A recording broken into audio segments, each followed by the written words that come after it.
I want to thank Zheng Bin and ACP for inviting me to share my thoughts with all of you. Of course, it is very hard to follow the first two speakers, right? David has eloquence and Joanne has money. And I really don't have anything to offer. And also, I want to say this is not my topic. Initially, if Zheng Bin remember, she asked what I would like to talk about. I said my favorite topic in the past used to be political reform in China. But that, of course, has become taboo. Nobody wants to talk about political reform, particularly after the 20th Party Congress. My second favorite topic is, from Richard Nixon to Joe Biden, sort of the disillusionment of America in China, or how China is lost again. And Zheng Bin basically didn't really respond to that. I didn't realize David was invited to talk about this issue. So obviously, now it's fully understood. There is a better speaker to talk about that issue. I offered a third topic. The topic is, I said I can talk about the impact of midterm elections. And the response is, what could a person who worked for a former Democratic president talk about the impact of midterm elections? In other words, those who support GOP may not like my view. And I said, why don't you just go ahead and do your flyer, and I'll improvise. So I then saw this, the importance and the far-reaching impact of Chinese Americans' political participation. So instead of just focusing on this, I would like to share some random thoughts on this issue.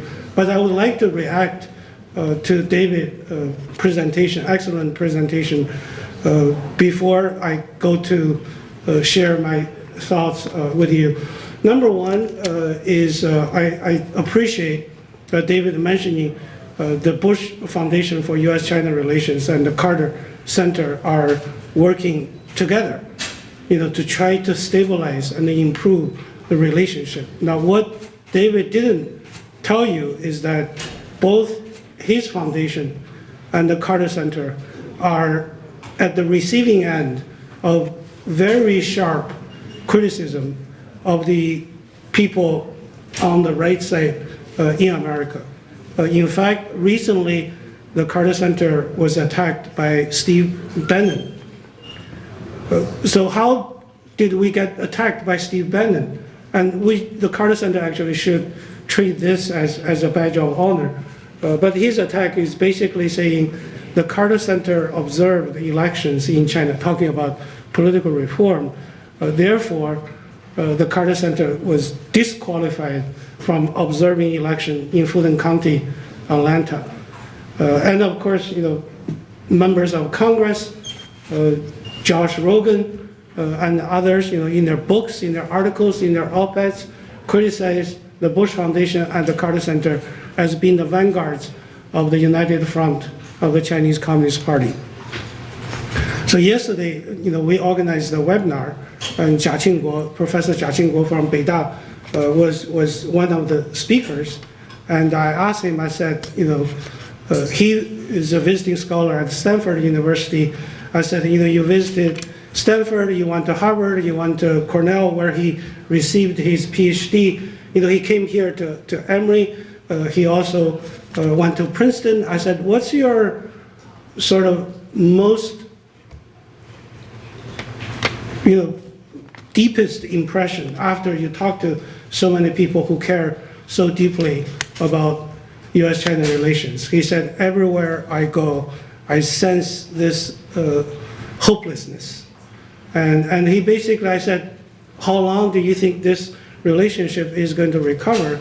And he and the other professor, Professor Niu Jun, also from Peking University, basically they put the period of 15 to 20 years before we're going to see sort of, as David mentioned, the more normalized status of U.S.-China relation. So that's my first reaction. The second reaction to David remarks is that I admire David's courage in criticizing the U.S. government, criticizing the erroneous assumptions about China.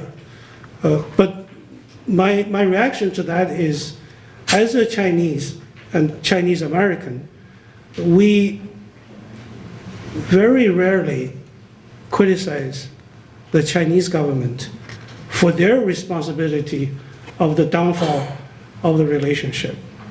And that's the difference. Even here, when I'm here, every time I talk about the problems of the relationship, every time I need to assign responsibility to both sides, I'm quite afraid of assigning responsibility to the China side.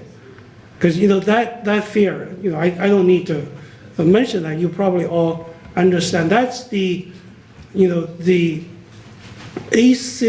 asymmetrical balance of the relationship. While Americans can criticize the president, members of Congress, all the other decision makers, anytime they want.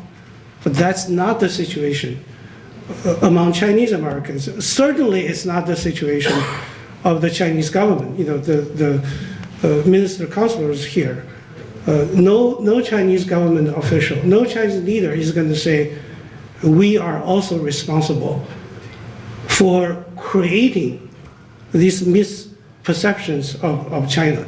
China's responsibility of the problem of this relationship is big, is huge. Unless the Chinese leaders, Chinese government acknowledge that, then we're not going to see, to use Professor Jia Qingguo's title of his talk, we're not going to see the light at the end of the tunnel. So that's my quick response to David. Now, in terms of Chinese Americans over here, so what I want to quickly talk is, how did we get here?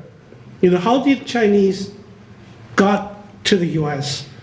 And where we are now, and where are we going to go from here? Now, in terms of Chinese coming to America, you probably all heard, the football team in San Francisco, the 49ers.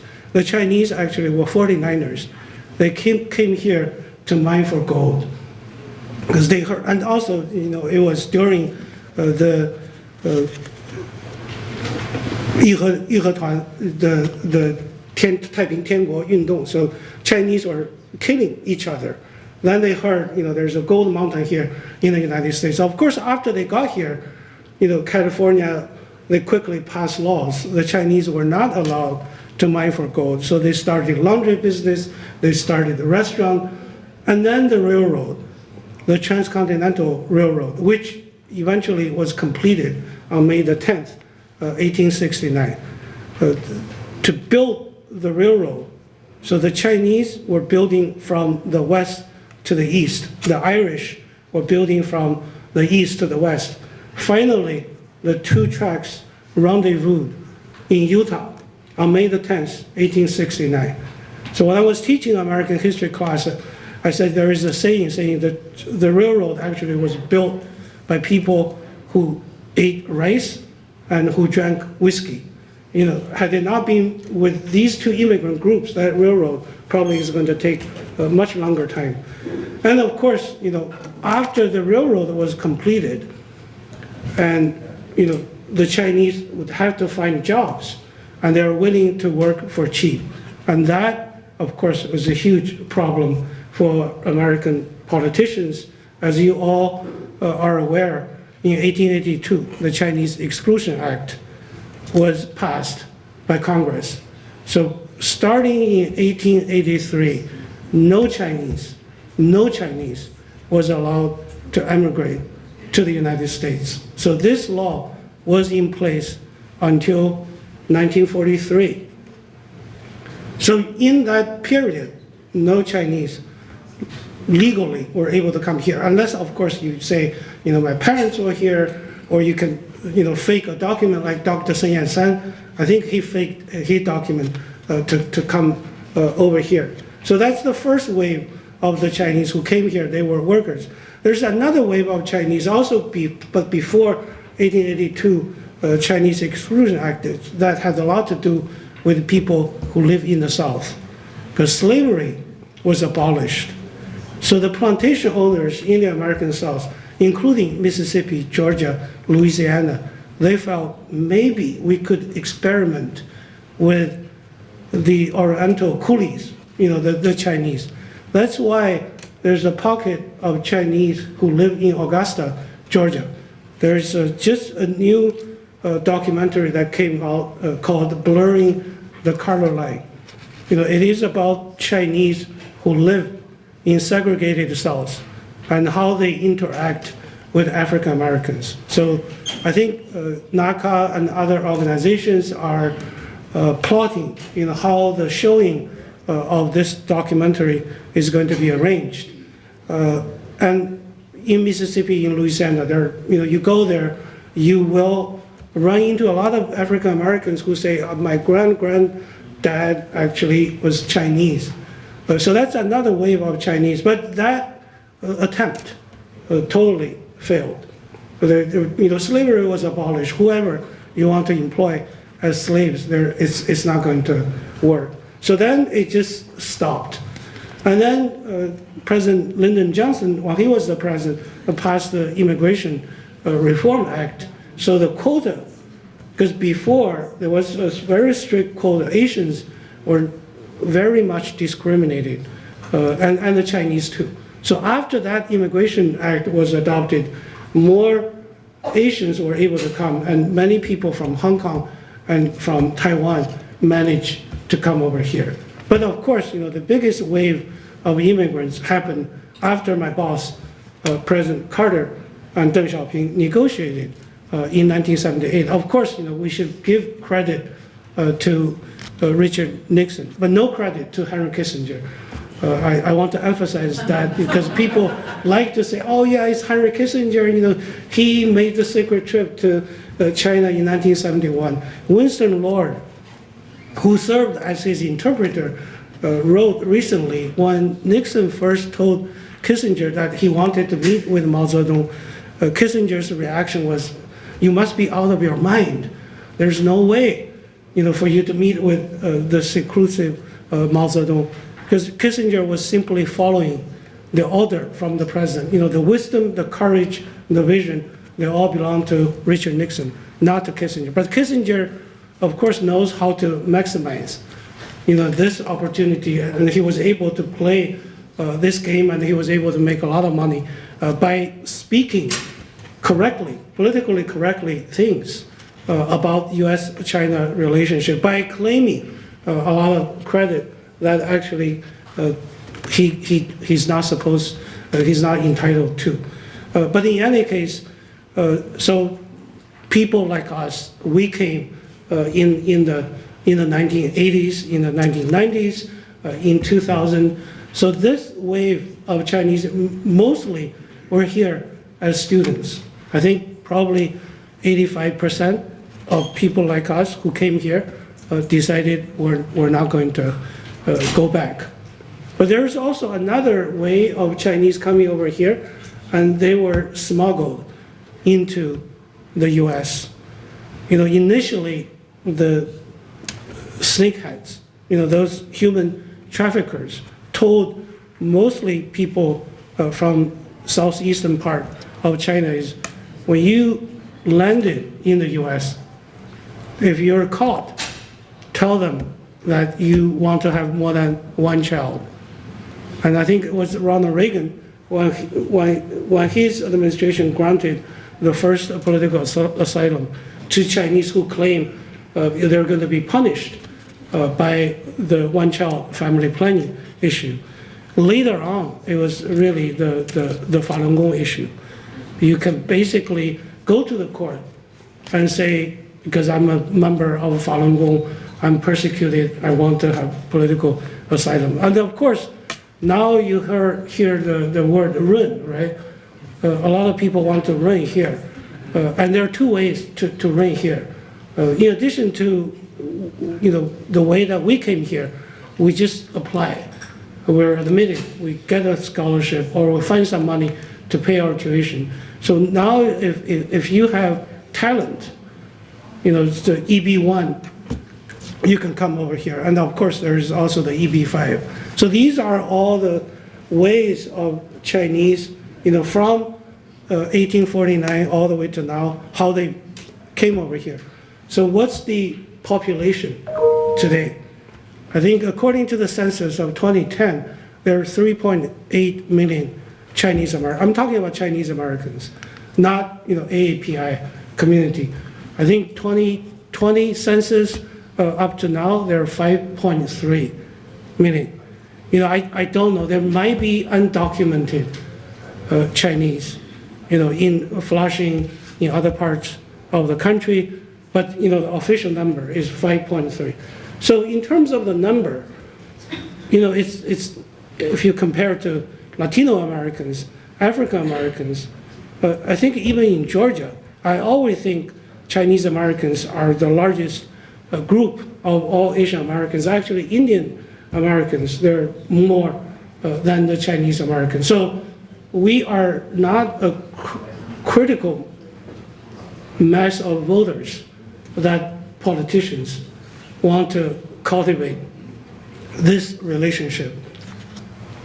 But there is a catch over here. The catch is in states where it is the political election, it's a battleground state, then Asian Americans and Chinese Americans, we do make a difference. I think we made a big difference in 2020. The fact that President Biden was elected, the fact that both Senate seats were taken by Warnock and by Ossoff, thanks largely to Asian American voters who for the first time came out and voted.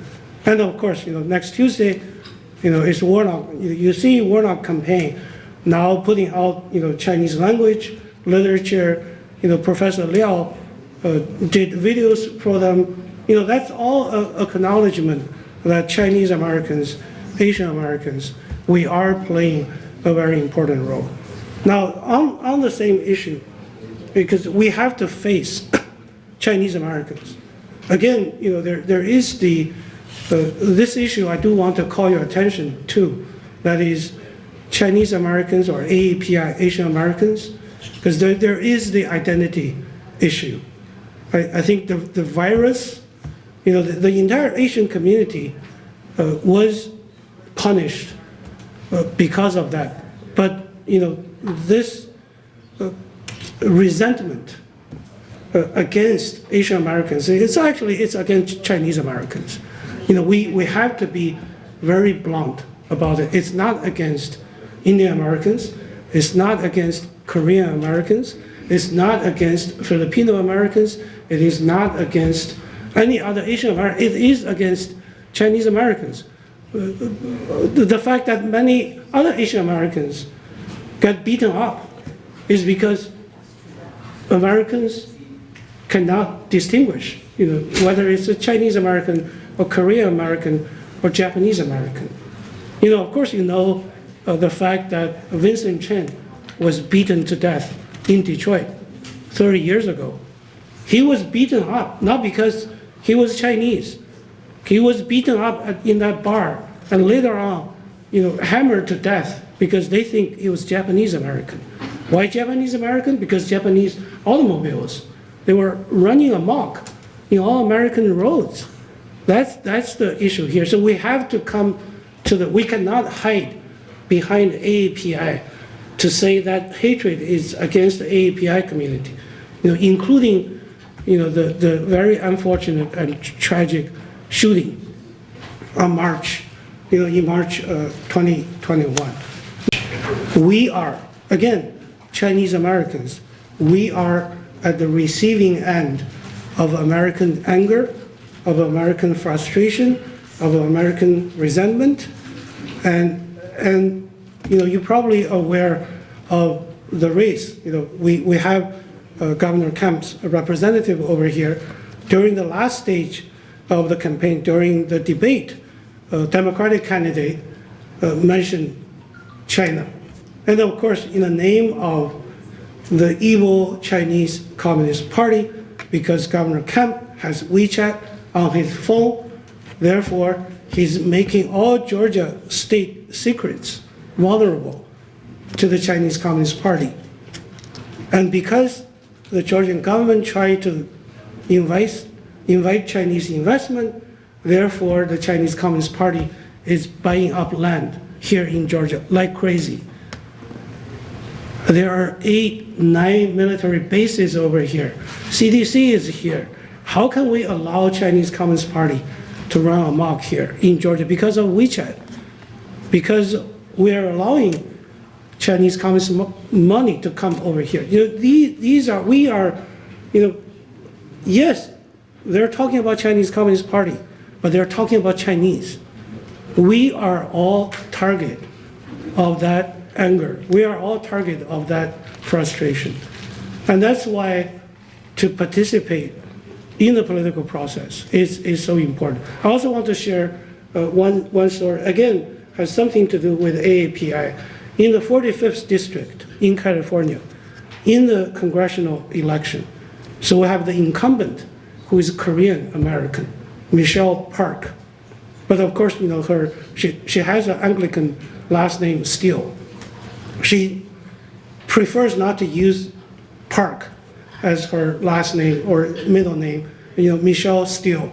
Just by reading the name, that's a red blood American, right? Vote for her. Her challenger is Jay Chen, who is a Chinese American. However, he's from Taiwan, and his dad was a KMT general, fought against the Chinese Communist Party during the Civil War. But during the election, David talked about this untethering of American misinformation. So Michelle, during the campaign, basically accused Jay Chen of being a running dog of the Chinese Communist Party, largely because he's Chinese American. It doesn't matter whether he's from mainland China or his dad actually used to fight the Chinese Communist Party. You are just evil because you're Chinese. See, that's the whole issue. It's very complex, and we just cannot hide behind the AAPI community. Of course, the unity is very important. The fact that yesterday, 6 AAPI members of Congress came to Georgia. They went to Chinatown. Why they were here?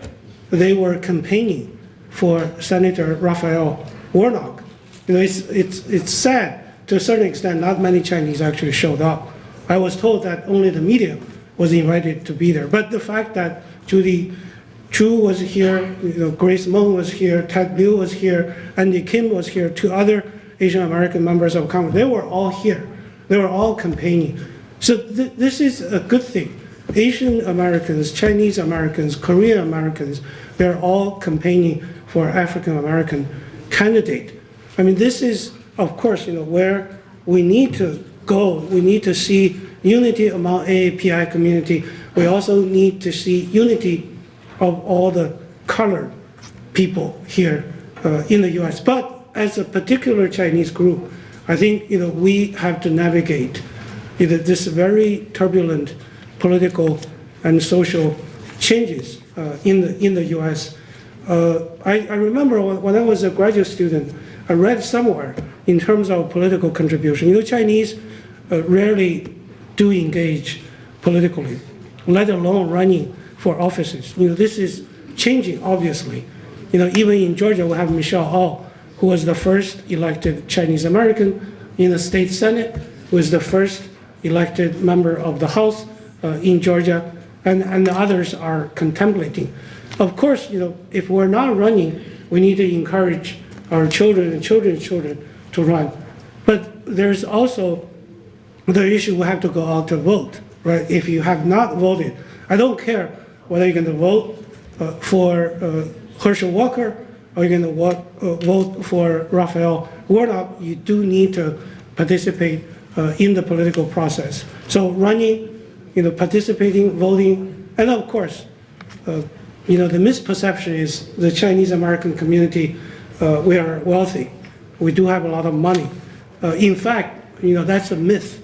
If you go to the US Census, you look at sort of the median household income, the Chinese American family median income is actually below that of the Filipino American families and some other group. But in fact, there's a large group of us here that are really, we have extra money that we can contribute to the political process. So this is the anecdote I want to share, is that I read, in the 90s, this is probably no longer true, is that a Jewish American would donate $6 for candidates, a Japanese American 60 cents, and a Chinese American 6 cents. So that's the difference of political donation. And I think this is obviously changing, and changing big time. I just want all of us, to think about that, the problems that we're facing, if we're not politically engaged, then this situation is going to only get worse, because politicians are going to care. They don't care because you don't contribute to this member of Congress or that member of Congress getting elected, whether into Congress or into the state legislature. So finally, I want to end this by again highlighting the dire situation that we're in. You all know the China Initiative, that was introduced by Jeff Sessions in October 2018. Jeff Sessions, a senator from Alabama, was made Attorney General. So from that point on, FBI, Justice Department, under the name of China Initiative, is going after many of our fellow Chinese Americans. And of course, under protest, this was finally abolished this year. The Justice Department abolished China Initiative. Recently, there was a meeting at MIT. Gang Chen, one of the professors who was initially charged by China Initiative of theft, and others, they were at the meeting. They were members from the Biden administration. So the question is, has Chinese American situation improved after China Initiative was abolished? The answer is no. It is actually getting worse. So that's the answer from that group at this particular meeting. So the AAPI community, particularly Chinese Americans, I think they're working with the White House basically to try to get President Biden to come out to deliver a speech on that very issue. If you don't realize how dire the situation is, just Google Christopher Wray, the FBI director. His recent speech, the speech he made at the Ronald Reagan Library at the New Year's Eve about how serious Chinese Americans are posing to the US. The speech he delivered January of this year was exactly the same speech he delivered when he was serving President Trump. Exactly the same. That is, every Chinese American is a non-traditional, is a potential non-traditional collector of information here in the US for the Chinese Communist Party. Every 10 hours, FBI opens a case against a Chinese American, whether for intellectual property theft, espionage, or other issues. So there is an uphill battle, and I think we're here, ACP, we're all members of ECBER. A lot of you are working in the technology sector. So this is an issue that is very, very serious. As long as China and the US are in this rivalry, in this competition, we are going to be in a very awkward position. And we ourselves have to help ourselves. We have to work with all the other groups in the society to help us. And I guess, George, Mui's question is, Chinese American, what we can do. We try everything, but we are living under a very dark and gathering cloud. But still, we need to do everything we can, hopefully, as David said, to correct the misperceptions of the Americans. But that's hard. Thank you for giving me the opportunity to share the thoughts with you. Thank you.